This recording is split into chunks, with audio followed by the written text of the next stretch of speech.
How should we understand understanding?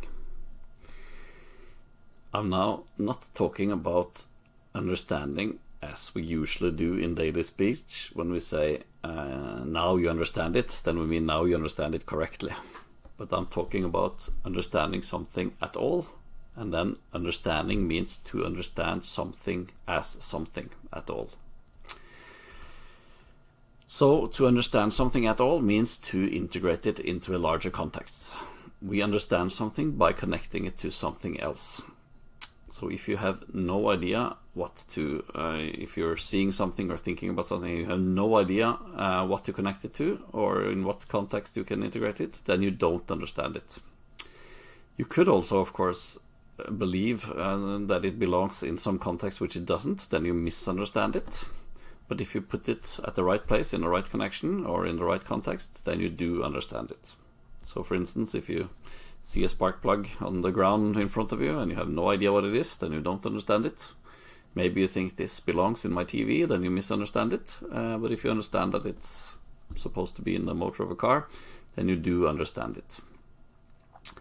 And so when I say to understand it in the sense of understand it correctly, that would be to put it in the right context, which would be either understanding another person correctly, then you understand what the person is saying in the same way as they do, or if you understand something correctly in the world, then it's because you have placed it at the place where it actually belongs in the world.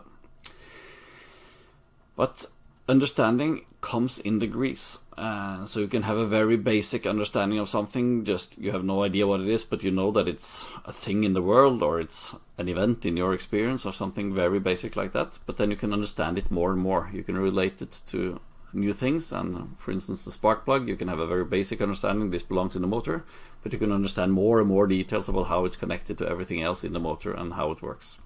And then even basic things we say, when we have a rough understanding, we say in daily speech, now I understand it, but philosophically speaking, you could always understand more about everything. A pen, for instance, if I learn more about the particles of the world and how they work, I will understand also more about the pen. Or if new events in history take place where pens play an important role, then the meaning of pens and our understanding of pens will have increased. And so this is not exactly the way we talk about it in daily speech, but it is a very useful way of thinking about understanding in philosophy, because that helps us understand a lot of other problems connected to the meaning of terms, to truth, to understanding or having beliefs and knowledge, etc., and how thinking works. So we'll get back to this understanding of understanding and see how it's helpful, because if you just think that it's an either-or issue with some of these topics related to meaning and truth and so on, you will have problems. But if you understand that meaning and understanding comes in degrees, then that solves problems for us. Another concept which is very useful is the concept of theoretical frameworks. And I shall use this term then for a set of concepts related in a certain way. We use that all the time when we think about something in daily life and in all sciences, etc.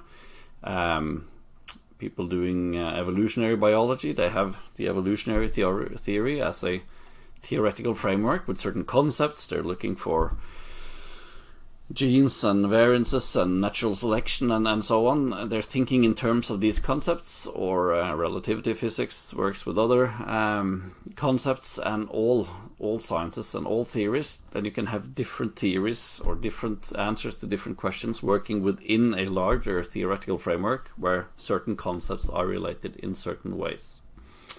But it's very useful to understand the fact that we are using such theoretical frameworks in our understandings of the world, and that sometimes those frameworks have some problems. Problems can be solved just by understanding that what we are doing now is applying this theoretical framework to the world. So you have, for instance, in the philosophy of probability, you have certain discussions about what is probability really. Is it really about something happening in the world, or is it really about the relation between theories and evidence, or is it really about people having certain subjective beliefs, etc.? And I think that this problem can be solved then by understanding that, well, probability is a theoretical framework of how to relate certain things that we can apply to the world, or apply to thinking, or apply to theories, etc. But if we understand how the framework works, then we also understand what problems are just pseudo problems, or how to answer these difficult questions. Information is another example where you have good philosophers and physicists nowadays arguing that information is this basic and undefinable concept, and everything in the world is just made out of information. Whereas my analysis is that there are different theoretical frameworks for information, using this word information, but in different ways and in incompatible ways. And so when people think that they have to put everything that the different theoretical frameworks on information using that word says, then they are unable to define it, and they think there is this mysterious thing called information. But in reality, there's just a concept that can be related in different ways, in different theoretical frameworks, and if we just analyze it, that all the problems disappear. And it's also easy to show why it's wrong to believe that the world is just made out of information. So I think you'll see plenty of good examples of this, because I'll say also that the time is a theoretical framework, and ethics is a theoretical framework, mathematics. Many concrete problems that people discuss and spend hours and hours and long discussions are needless, or problems that they don't have to struggle with. They just need to see how is the theoretical framework working, and that will solve and dissolve problems for us.